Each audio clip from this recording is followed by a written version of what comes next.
Welcome back on Good Morning Artesia. We have Mayor John Henry with us today, and we're recapping last night's Artesia City Council meeting. And you talked about Byron's report. What else was topic of discussion last night?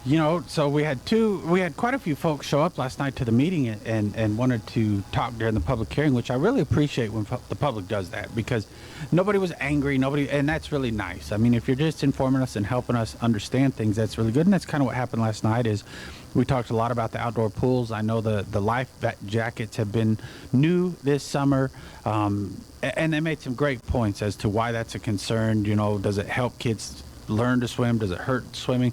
A lot of things that maybe a lot of us don't think about. So really appreciated. There was probably 3 or 4 comments on that, which was good, very good, well put comments. Obviously, I don't think we talked about it last time, but we might have. One thing we've sort of talked about is the splash pad. Obviously, that's something that's been talked about quite a bit for quite a long time. That's at Martin Luther King Park. Mm-hmm. Yeah, okay. That's at Martin Luther King. It hadn't been on in 2-3 years, I guess. And so our discussions right now are, what do we do with that? There's a $5,000 to $7,000 fix that might, kind of what we've talked about with everything else, right? It might fix it for a long time, and it might fix it for a few minutes, because it could compound some different issues. Once you pressurize it, we might have more issues.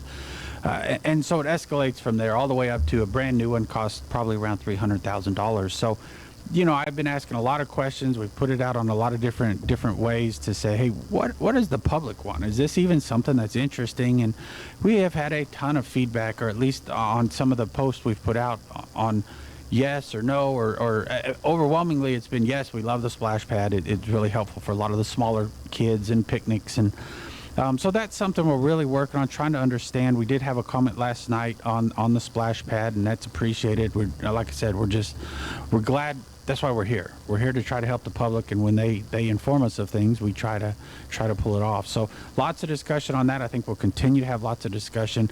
Obviously, splash pad season's coming to an end, which is a good time to figure out what are we going to do and have it something ready for next summer if we're going to do that. The second part to that is, well, someone can say, well, yeah, go do it.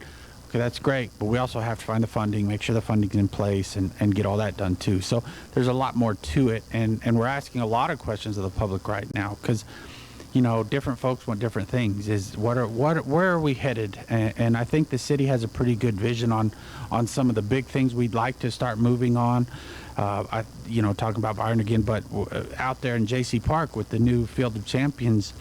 Anybody ever asked the city about lights?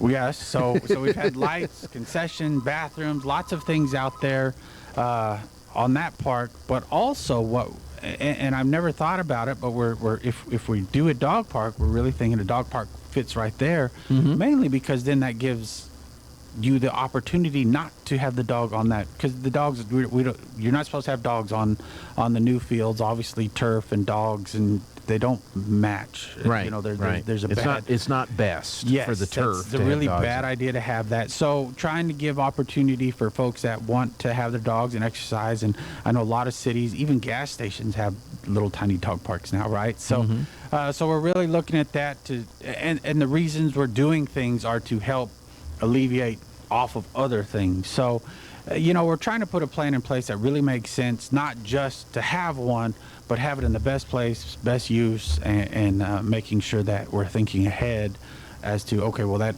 takes them off here. And so there's some other stuff that work out at J.C. Park. So lots of discussion on those type of deals. That was a big discussion last night.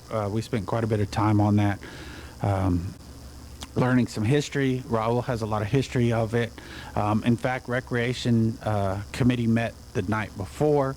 They had a lot of discussion on the splash pad. A former council member came up and spoke as to the history of it and why it was important to, that's kind of their district area and why they were excited to have it there. And because, like Raul said, at one time that was going to be where the pool was, the change to the splash. So there's a lot of reasons things happen, and it's good to remember that history as to why it's there, what the impact of it is, and not just forget about things just cause. Then you're more informed when the council makes a decision as to where to go forward with those different projects. Yeah, because if you didn't know why it was there, you might think, oh, well, let's just move it here. It's better. Well, if there's reasons and there's history. So, yeah, you're absolutely right. The more we know, the better informed decisions we can make. And that's obviously what we want to do is when we do make a decision, we want to have the best information so that when we make it, it makes sense instead of just off the cuff. Yeah, let's just do this. Well,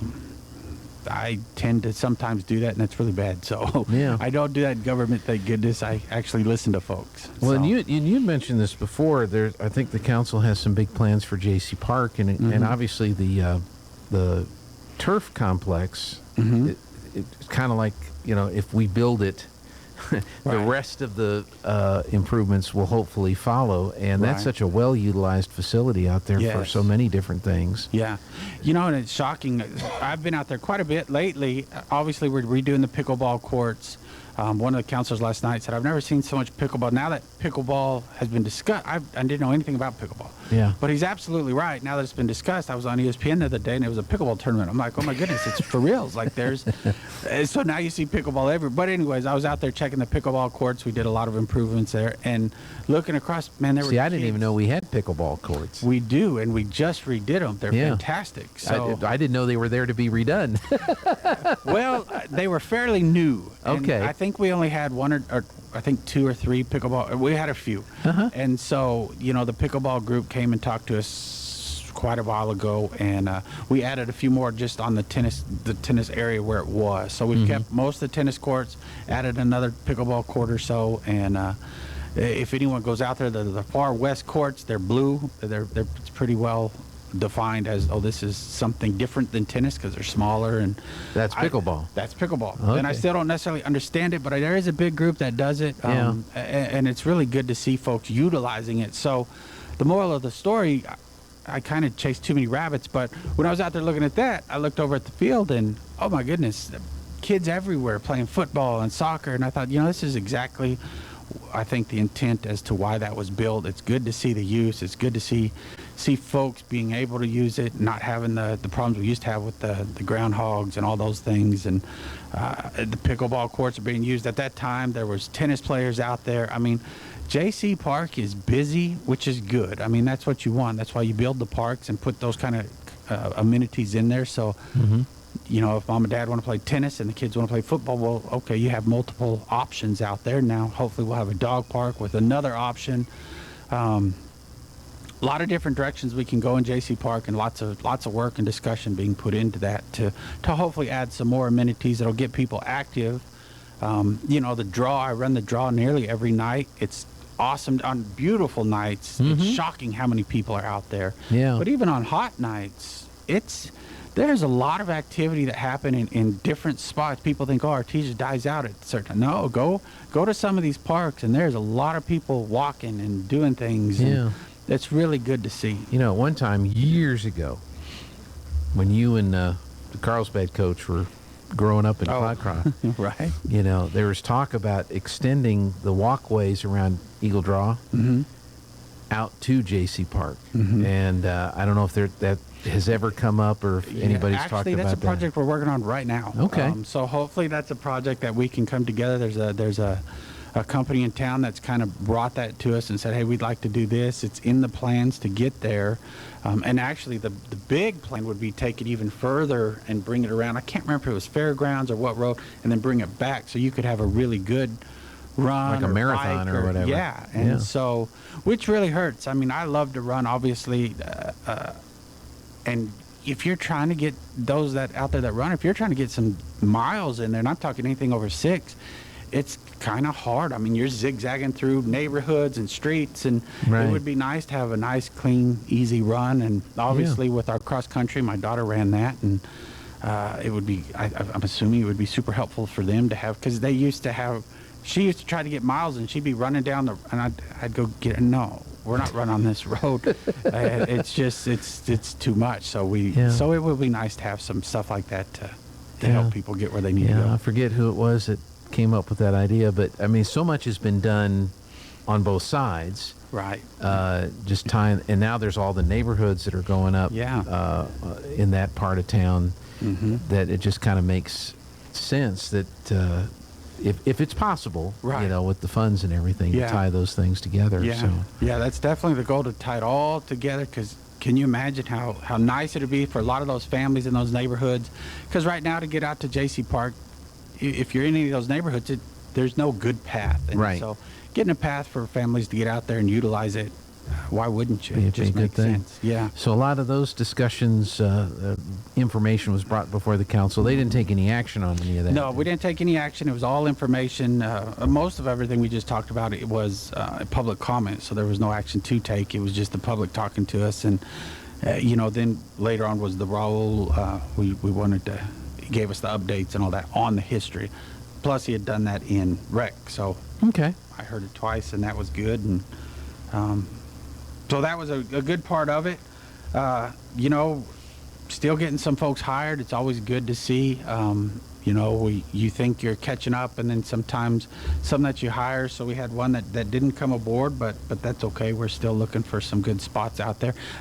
We are having some good applicants and a lot of positions that are open. So really glad to see that. I know most of them been really busy in interviews this last week. So hopefully we'll have some more on the next agenda to bring aboard on the city and get them started. Trying to remember everything really quickly. Sometimes I get ahead of myself, right? So we did have a great update from Artesia Clean and Beautiful. I know she's in here quite often, so I don't want to steal any of her thunder, but it was good for her to update the council on all the things. It's amazing how many tons and tons of trash over the years that they've picked up. And that was one thing I did notice, and I don't know if it's because the water came down the draw or what the difference was, but I really pay attention to the draw, and I've mentioned a number of times I see people out there picking the draw up, which is much appreciated. I mean, we try to get everywhere, but we can't. So when citizens can help, and man, I noticed a ton of bottles, and the way they were laying, I assumed probably water picked them up and washed them in there. So, there is trash. There's a lot of trash everywhere. One of the things she mentioned, I was in a meeting with the BLM 2 weeks ago, I guess. They're going to have a really cool competition coming up between Artesia, Carlsbad, the county, companies. They kind of want everybody to play the game, and so be looking for that information. I'll share it as soon as they're ready to get that out. I think they've sort of put it out. Right.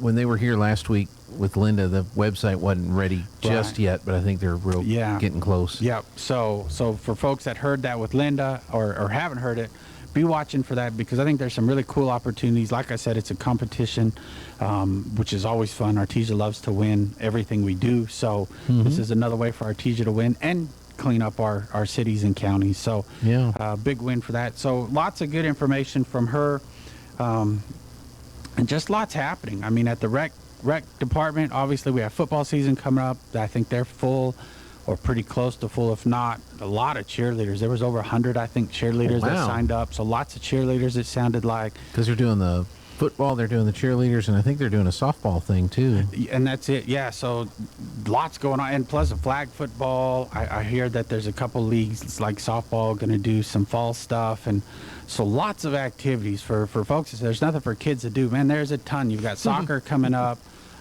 which we're actually going to stream the Monday night game. So. Yeah, that's what they were talking about last night or in the rec. I can't remember which meeting it was, but I'm really glad y'all are doing that. That's another cool opportunity for folks to see. Great things happening in Artesia, so hopefully folks will tune in, and I need to make sure we get that shared so people know and watch that. So. We'll get, Louis sent me, he should have the schedules here shortly, and then I've got to get my IT guy down because we got to hook up an antenna so we can get internet. And I've already warned the camera guy you're going to be standing on a lift, right? So go to the bathroom before we run it up. Yeah. Because if you're up there, there's sorry, it's not halftime. Just wait. So he's been warned. Yeah, that's good. No, we're looking forward to that. That'll be fun on Monday nights. The tackle football games is what we're gonna broadcast. Yeah, so. I think that's awesome. Really cool. Again, great feature for Artesia. Big report. I think it was in the rec meeting, but on the swimming pool, obviously everyone saw that was packed all summer. So good numbers this year. Good numbers. Yeah, lots of people using it, which is what you want to see. That's why why the pool's here. Plus, it was 180 degrees outside at times. It felt like, so it was a good time to be in water. Now, you mentioned the cleanup and rain that we've had, what's the weed plan? Have they got a weed plan ready to launch when these weeds pop up? Robert, we all talked about it last night. One of the counselors had mentioned, hey, with rain comes weeds, so get ready for it. So I'm sure Byron will be tackling weeds because it's shocking. He doesn't have anything else to do. Your grass might grow an inch and weeds are growing 4 foot, same time frame. So it's shocking how fast they come in. So yep, they're well aware of it. We've all mentioned it, and I'm sure they'll jump on that. City have you ever found your code enforcement people? Because I know there's been issues with parked cars and trailers and all that kind of stuff around town. Well, that was one of them we thought we had, and we didn't get it right at the last. But Jim has been doing a really good job, out there enforcing it. And so we do have code enforcement. It's just not a code enforcement officer. It's unfortunately Mr. McGuire out there, and he's got a ton of other stuff going on, but he has gone out there. And I've noticed I've got to give appreciation to a lot of the houses, because I know the houses where there has been some things we've talked about, and I drove through a couple neighborhoods. In fact, yesterday, that's what I did most of the day, is I was driving around looking at neighborhoods, checking the street, all the weird stuff that I don't know why I like to do, but I do. But anyways, I passed some of the houses, and I've noticed they might not be perfect yet, but I do notice an effort, and that's much appreciated. I mean, I think that's where we're trying to go. We're seeing some of it. Some folks, you don't see a lot of effort, but there is a good majority that at least you're seeing effort on, okay, we get it. We're trying to improve. And so, though, if those are your neighbors and you've noticed it, maybe if we mention it more and we take care of our neighborhoods and say, hey, we really appreciate it, and build those kind of communities, which is the goal, right? We're Artesia. We're supposed to be City of Champions, and that's what we're after. That's what I've been so proud to see. I mentioned it so many times, it's like a dead horse, but on the draw, I love seeing people pick up the trash, because you see one person do it, and then that next person sees it and says, hey, we could do that. We could pick up a couple. And that's what you're supposed to do as a city. I mean, everybody used to rely or thinks they should rely on the government. We can't keep up with all of it. There's just too much. So as citizens, if we continue, and then as people see it, then they might think, hey, maybe I shouldn't drop the bottle. The trash can is, it's there. And, it's right there, yeah. Right. And so they go ahead and take those extra steps. So in your neighborhoods, when you see folks actually doing things to clean themselves up, maybe if we take pride in that and recognize it, you might see more of it. So very good. Yeah. We're at the end of the hour. Okay. So I feel like we covered a lot, but yeah, if there's anything else to cover, you're welcome to stick around. But I think we're good. Most people call me if y'all have questions. Everybody seems to know my number. So in fact, I'm getting a call right now. So I've been getting them all day too. I'm sure it's something. So we'll get on it. All right. Thanks, Mayor. Thanks, sir.